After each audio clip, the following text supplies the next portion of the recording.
Hello everyone, and welcome to this presentation. I hope you find it really helpful and insightful. So let's start, and let me first introduce you to the topic. We are going to cover this is the power of choice, outperforming ChatGPT for your specific needs.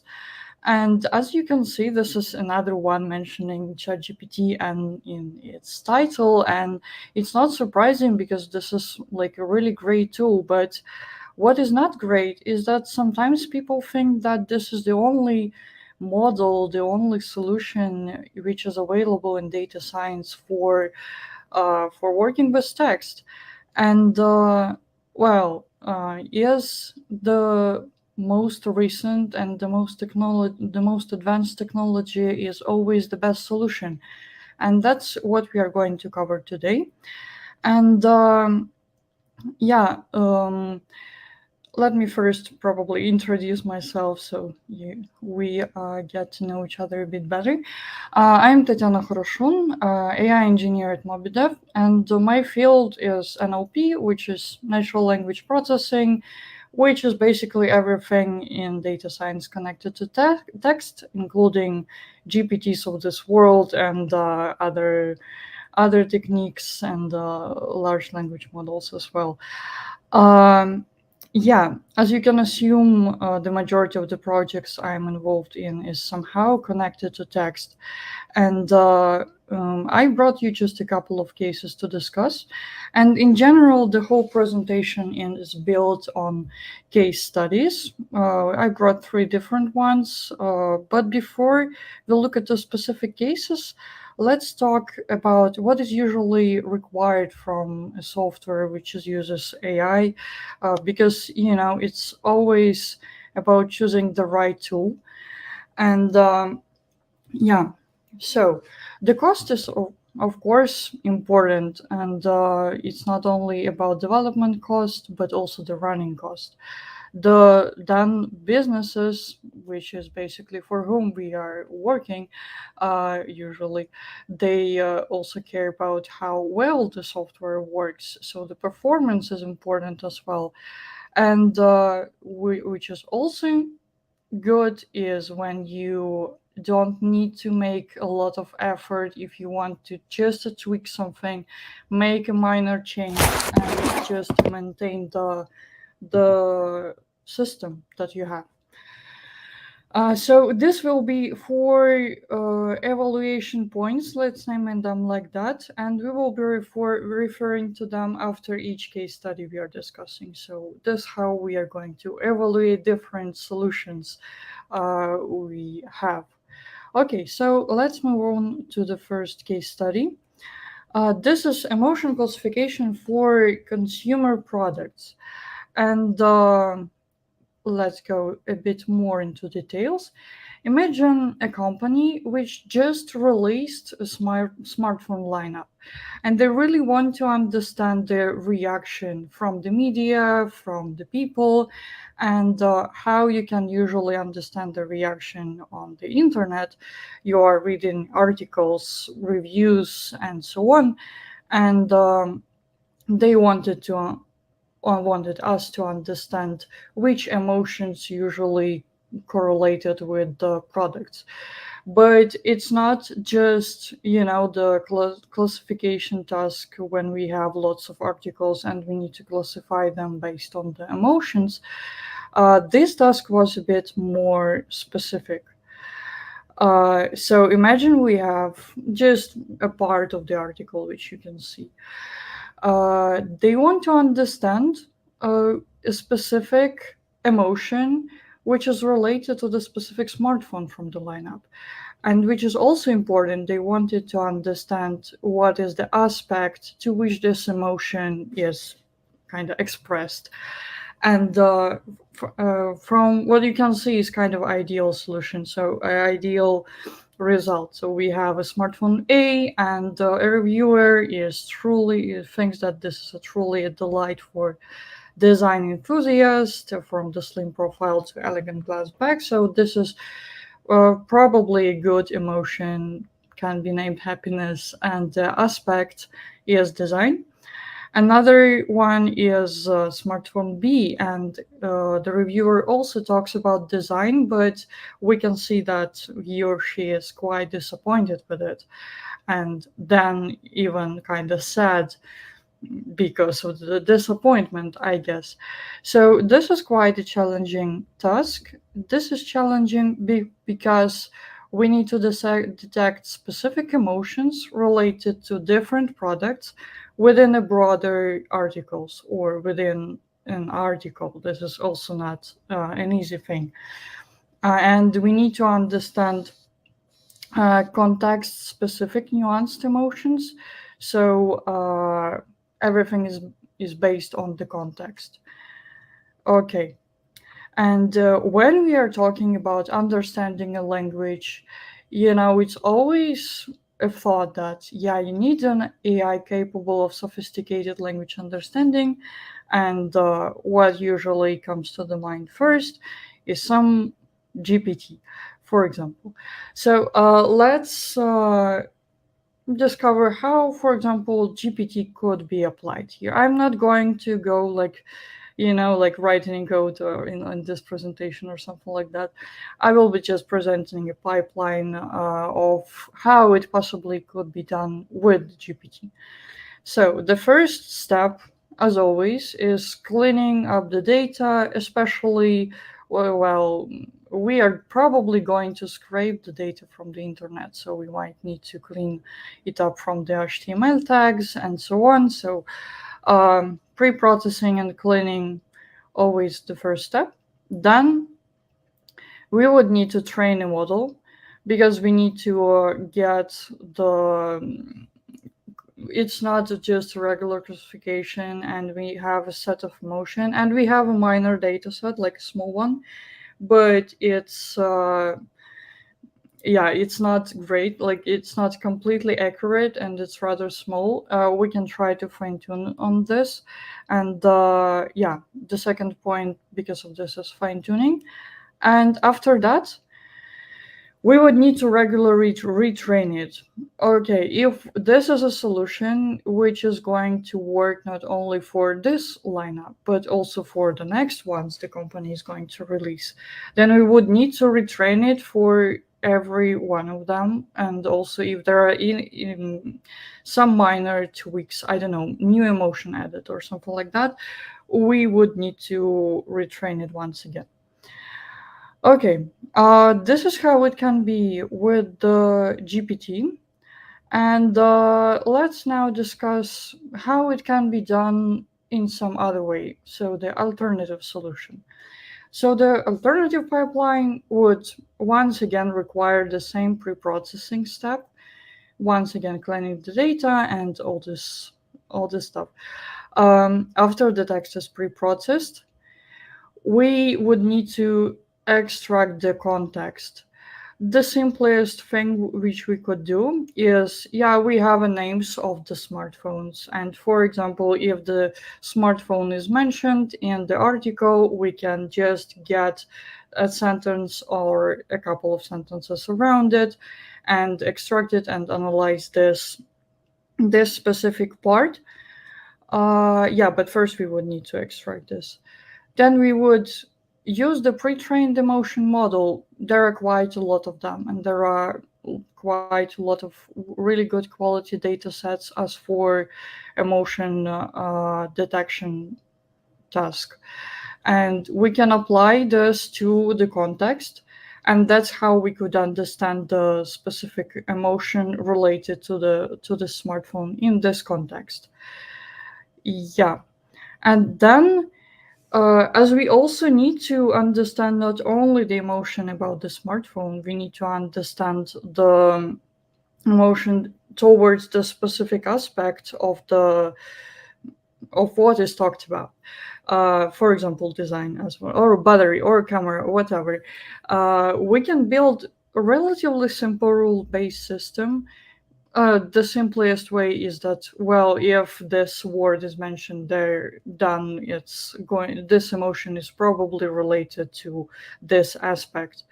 A bit more complicated solution would require, I don't know, applying the named entity recognition, or uh, trying to track the relations between different words in the sentence. And yeah, there are quite many things we can try, but it's going to be quite effective, I would say, because yeah, it's simple and effective at the same time.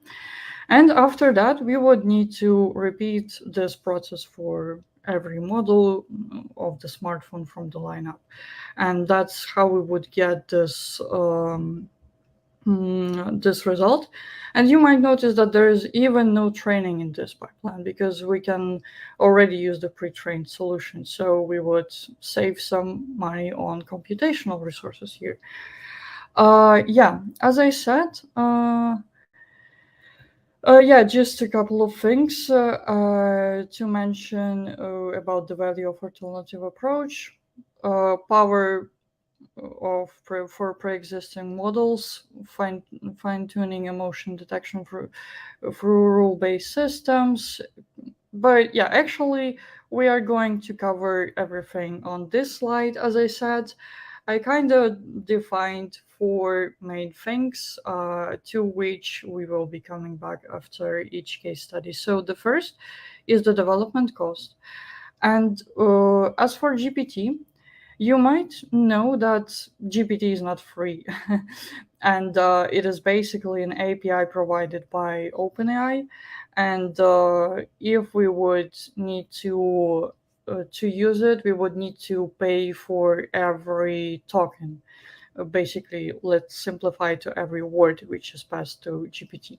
So the development cost, well, we would still need to, if we are to fine tune it, this is even more expensive. It can go like from $5,000 to infinity. It depends on the amount of data you are going to pass for the fine tuning and so on.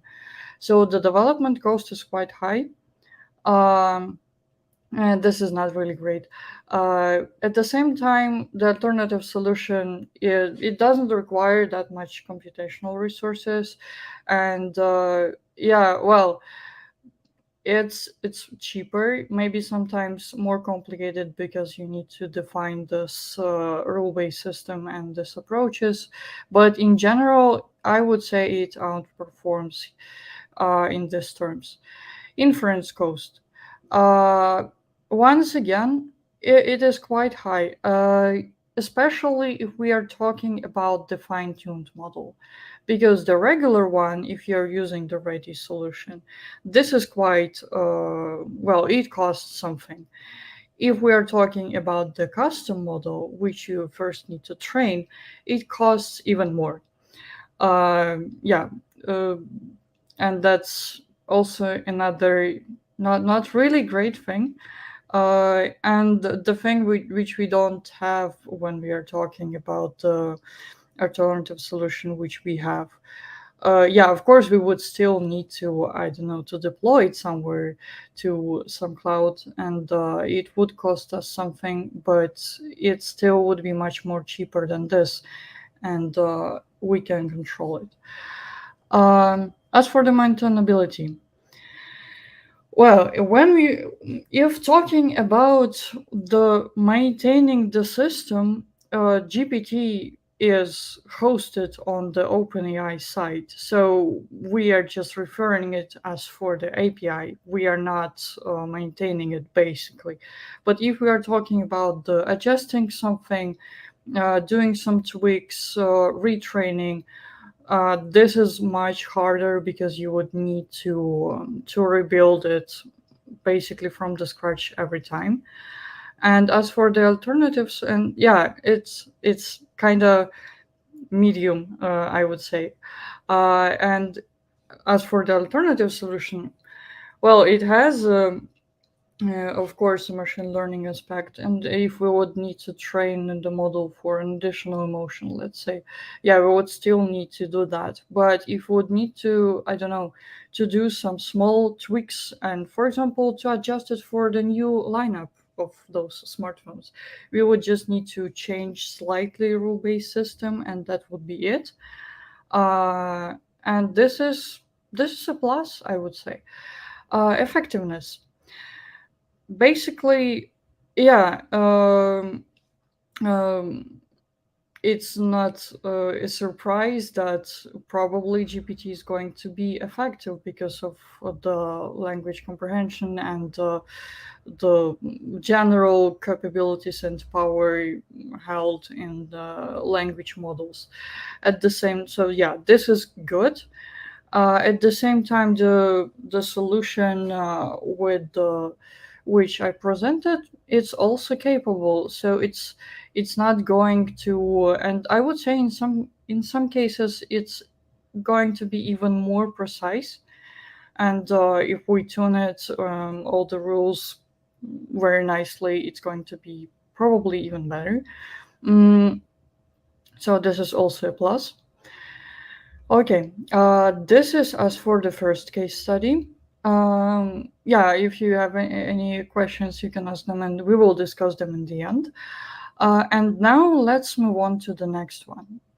Next one is summarizing medical records. And what is medical records? Is a wealth of detailed data which is complex and which is probably quite hard to read. And if you need to read a big document, it would take you time. So the task was to somehow to make the short summary of the document, but still retain the information about what is talked about there. Yeah, and important things as for this specific case study is that we need to, of course, preserve crucial details. It's medical information. If you misinterpret something, it's going to be bad, even though the summary is just for easier or faster, brief understanding. Still, it's really important, and respecting the privacy rules, of course. So let's move on. And as before, let's go for GPT approach first. Pre-processing step. In this case, it's even more important because we need to anonymize data. For that, once again, we can use some a named entity recognition model to just to find all the names, all the, I don't know, social security numbers or something like that, anonymize it, basically remove it. Maybe handling any domain specific formatting or something like that. So pre-processing is going to be the first step in every every case. After that, model training. Once again, maybe we don't need to fine tune it, but since we have some data set for this and the language is quite complicated, we can try to use the ready model just to save some money, not to train it. I put it like here like this to make kind of the best out of the GPT, but in this case, probably we can stay even without the fine tuning step. For the summary generation, quite I don't know, common thing for using ChatGPT for. Okay, next. Model inference and post processing, basically generating summary, checking accuracy, and so on. Okay, this is GPT approach.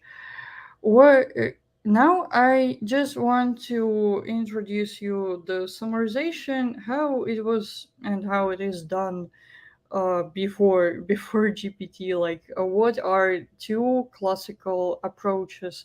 Okay, yeah. Once again, I wanted to remind you here about accuracy and privacy and the cost, but I will not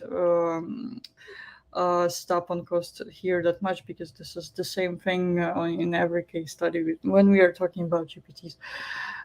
Yeah, what I wanted to say is that There are two main approaches as for summarization. It's extractive and abstractive approach. Probably GPT we can refer to as an abstractive summarization, because in abstractive summarization the model, it looks at the whole text and tries to rephrase it, keeping the most important out of the document. So on this animation, you can see with the visualization how it's done. So it tries to rewrite it. In the extractive approach, it tries to get the most important phrases from the text and put it like chronologically for the summary. So we have the same. So we have uh, text in its original form, but in summary. Um, and the most important, we need to understand that abstractive retells the story in own words. It sounds more natural, like, yeah, I think like a person would say it, but it can sometimes come up with something. If you have a really short document, it can easily come up with the continuation of the second part, which never happened in the document. Just because it was trained on the length, it should provide you the length that it was trained on. On the other side, extractive summarization, it just quotes the best parts. It's not that natural sounding, but it ensures the original meaning is preserved. Of course, yeah, we need to keep in mind, but some phrases out of the context, they can have a different meaning, but yeah, still, we at least understand that this phrase was in the original document. So, since it is important for our case for medical documents that we preserve the information, we are going for extractive summarization this time. So, how the pipeline for the extractive summarization would look like? Pre-processing, same thing. Once again, anonymizing data, cleaning it up if needed. Then we have extractive summary generation, which is a model applied to the text. You might maybe need to do additional pre-processing for that, but yeah, it depends on the model you are choosing and on the results you are getting. And after summary is applied, you are evaluating it, uh, checking the readability, maybe adding some post processing step to make the, I don't know, the it sounding better and so on. Yeah, so that would be the alternative solution as for this case. Let's get back to the table we have. Here we have additional row of compliance. But yeah, once again about the costs, basically the same. I'm not going to stop here for longer because it's the same as the previous one. uh, it requires money to train or just inference GPT model, but for the alternative solution, in this case, it's not even, I don't know, it might not even need a GPU to run it. Then maintainability. Uh, Once again, the same thing. Infrastructure is maintained by the OpenAI. If we would need, well, in this case, we might not need to change a lot. So that's why, yeah, it's neutral here. Um, at the same time, alternative solution is quite easy to maintain.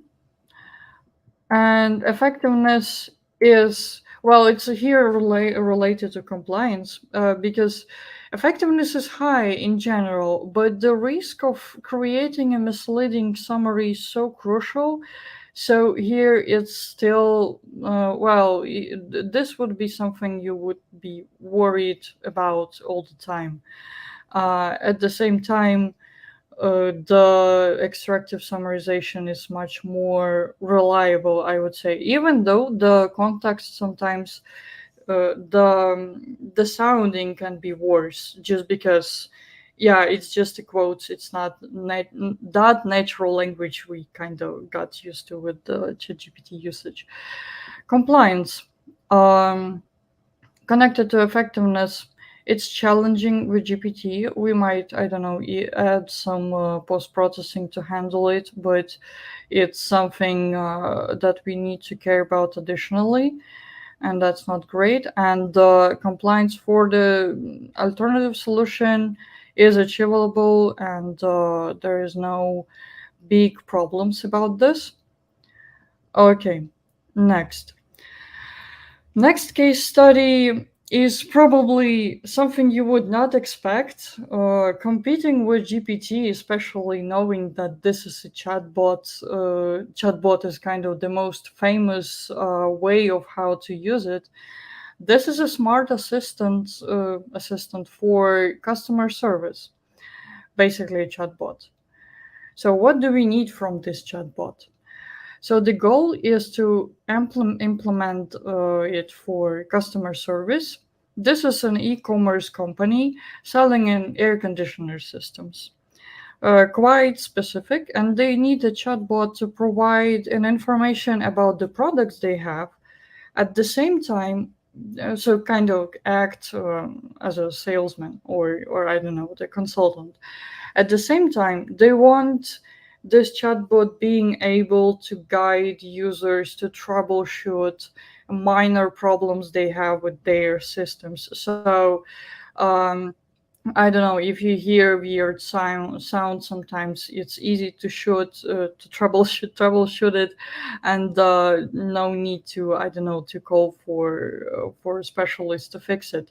So for these cases, they wanted to provide the guidance to the users, so they could fix it themselves, basically. And the expected outcome is to reduce a load on customer support team and being useful to their clients with assisting them with their problems. Okay. Um, what is important to understand about this specific case is that the system should be able to conduct complex dialogues and at the same time understand the technical language. Also, it should know about the products they have, about their price, for example. Price can change. About the yeah, basically, it should know about everything they have on their website.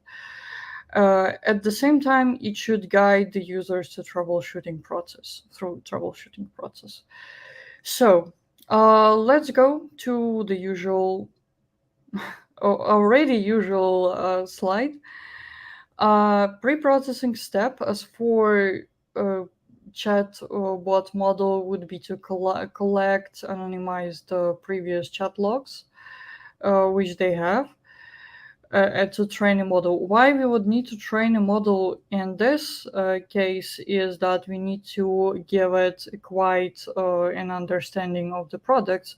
You might say that we can use plugins for this case, but plugins is yeah, it's a great thing. You can provide an information to the model without retraining it. But since here we would also need the bot to help with troubleshooting processes, it should know how to troubleshoot it. So that's why we need to provide the chats recordings where it was performed, so the bot knows how to actually troubleshoot a specific problem.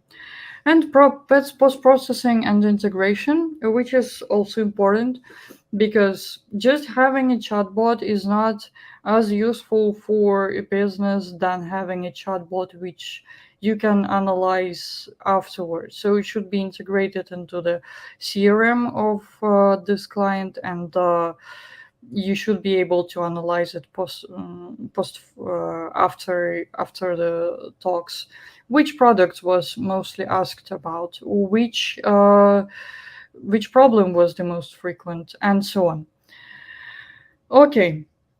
Yeah, sounds great, and I think it's going to be quite effective and working nice. I have some doubts about the guiding part of the task, but yeah, Let's go to the alternative solution. You can think like, yeah, well, what can be actually better in this case? Like, but meet Rasa. This is an open source chatbot framework. Yeah, actually, Rasa is not the only solution. There are other solutions like it, but I was just mostly working with this. That's why I put it here. So this is an open source chatbot framework. It uses a combination of machine learning and rule-based approaches. And to understand how it works, I need to introduce you a couple of core components it has. So it has intents. This is a purpose or a goal of the user's input. This is basically uh, every time you write something to the chatbot should recognize it as some intent. I don't know. I write, I want to buy a t-shirt, and the chatbot then should classify it correctly to the intent. Yeah, user wants to buy a t-shirt, and then answer accordingly. Entities. Important data points extracted from the user's input. It can be a color of that t-shirt. It can be, I don't know, if you want to buy tickets from one place to another. Well, here we don't need to buy tickets. We need to go, I don't know, the special name of some product a user wants to buy. I don't know, some conditioner or something like that. And we would be able to extract this data as well as names of people and so on, numbers, whatever, and stories, which is basically, yeah, simple conversations. This is basically a script. So um, we would need to define the script of the conversations we might have with the customer, and also will, yeah, there are quite a lot of configurations. You can also configure it, I don't know, to for the fallback message when you don't understand what is asked and so on. Okay, let's not go too deep into it. This is quite a huge thing. I really encourage you to look at this.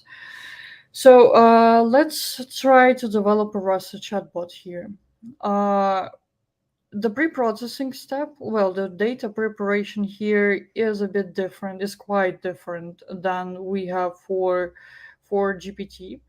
It is more complicated because we need to understand in depth which kind of conversation are happening, analyze basically, like, I don't know, manually every, like, all the logs we had from previous conversations. We also need to prepare, if we are going to have this troubleshooting process, we need to prepare the flow of how we can troubleshoot it, and what how we are going to guide the user. A good thing here is that we can also send a video as an example.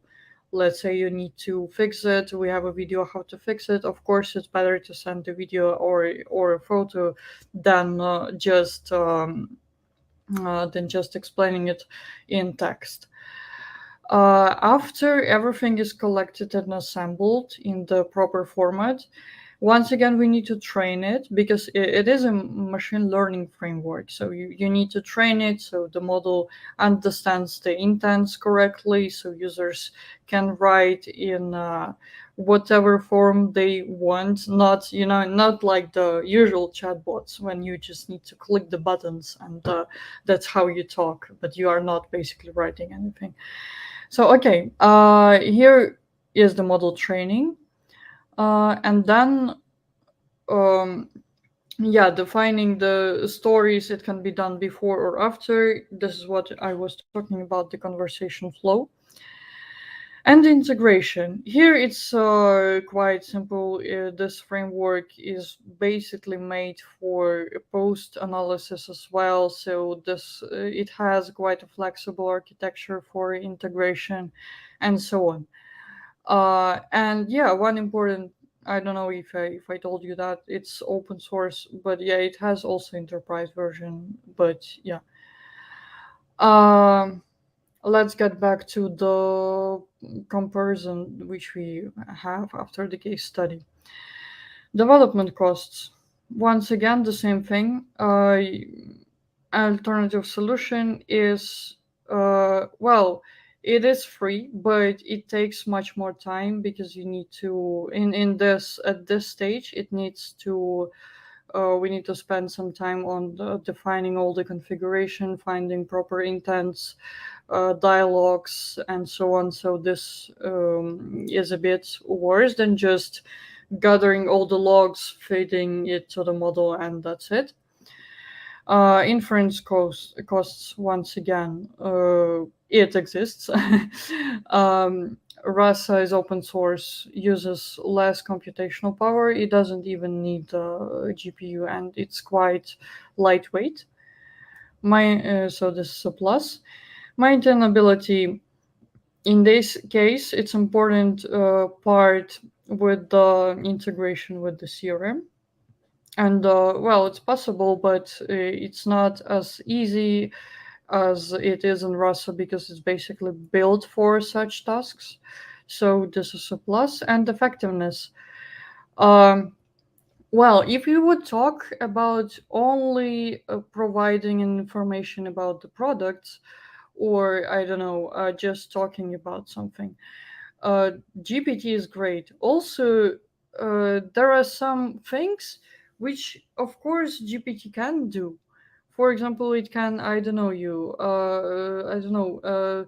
tell you the date of birth of Einstein, but would the customer on the website about conditioner systems really need that? To pay extra for this ability. Well, in from the marketing purposes, maybe it might be useful, but from the more pragmatic approach, it's kind of overkill. At the same time, it might not be able to guide the users the way we want it, especially when talking about fixing something. It's not like we don't care about the conversation flow. It's also not able to send videos when we want, and so on. So for that, we would need to build something above it, or yeah. So this is great in some ways, but for some specific parts of the tasks, it's just doesn't fit that perfectly. Let's name it like that. At the same time, effectiveness of the Rasa chatbot in this case is quite nice. It depends a lot on how well we configure it on the development stage. But if we configure it well, you just need to do it once. Then, if you need to tweak something, you can do it quite easily and without even, I don't know, interrupting your services and so on. Okay, so. Yeah, that was it about the case studies. And we are approaching kind of the last part. I don't want you to think that I don't like this tool. I really enjoy it a lot. And yeah, of course, I was using it during the preparation of this presentation as well, because why not? This is a great tool, and we can use it, and we should use it everywhere we like feel like it fits. And there are quite a lot of things like education, healthcare. You can see all those fields, and it's really great. um, at the same time, it's kind of the power of AI technologies is held not only in language models. It's like we have many tools in data science. And as a great specialist, you need to understand that you are here to choose the best tool for the specific task. And we have quite a lot of tools, and we need just to find the best one to create a greater product, because product is defined by the solution which you choose, not like kind of is this framework is famous or not. Yeah, so this is the most kind of the key I wanted to tell with this presentation. And yeah, I really hope that this talk inspired you to search above the GPT or language models and just gave you some more understanding of what is there. Not only this, but the whole field is quite diverse, and you can, I don't know, you can go forward and look for all the other possibilities which exist. And I hope it inspired you for new ideas for your AI work. And yeah, at this point, yeah, I finished a bit earlier, but it just means that we have some more time to for questions. If you have any, feel free to ask. I'm here to answer. What are yeah? I have the first one. What are the benefits of of GPT-4 OpenAI for companies and customers, and what for the title developers? Uh, well, the biggest benefit of GPT-4, I don't know exactly what was meant in the question, because it can kind of comparison to GPT-3. Um, the benefits mostly is first, I would say, this marketing, because it's very famous, and if you just name it afterwards that you are using your product is GPT powered, it's already kind of giving you some pluses during the marketing. But if you are talking about the technical aspect, it's of course about the way how it is able to understand uh, the language in general. It's able to provide quite a lot of different guidance. I don't know, like it really depends on the specific company, because like the question is quite wide. For the customers, it's just the thing which is able to act as a human and help with lots of things on about general stuff, and not going uh yeah, not about, like, I don't know, the case we had with the conditioner systems. And I don't really understand what is the title developers uh benefits. Well, sorry, I would answer, but maybe you can clarify your question and I can answer better. Yeah. Does it help you at work, and how? Yes, of course. I'm using it all the time, I would say. It helps in many ways. It helps you preparing presentations, brainstorming ideas. As for the code, it's also quite useful, because it can help you just accelerate your work, because you can just, yeah, you know that you could write this function yourself, and it wouldn't be a problem, but it's just sometimes faster to ask model, and it will write it for you. You are just checking it afterwards, and that's basically it. um, yeah, quite a lot of things, and I use it, I would say, every day for sure. I hope I answered your question. Uh, what are the main differences between GPT-4 and GPT-3, and what will surprise us with the next version according to you? Well, I'm not working in OpenAI, so I don't know about the future releases. As for the main difference between GPT-3 and GPT-4, is that GPT-4 is able to work with images and analyze the images. GPT-3 is not capable for that.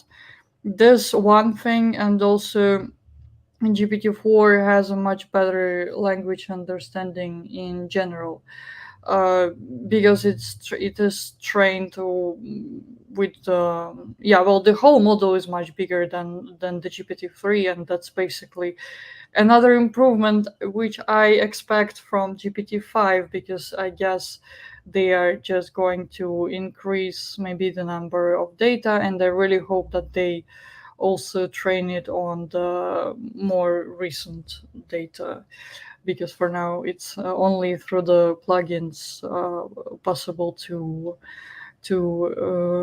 get some recent information from it. Hope I answered that. Any more questions? Okay.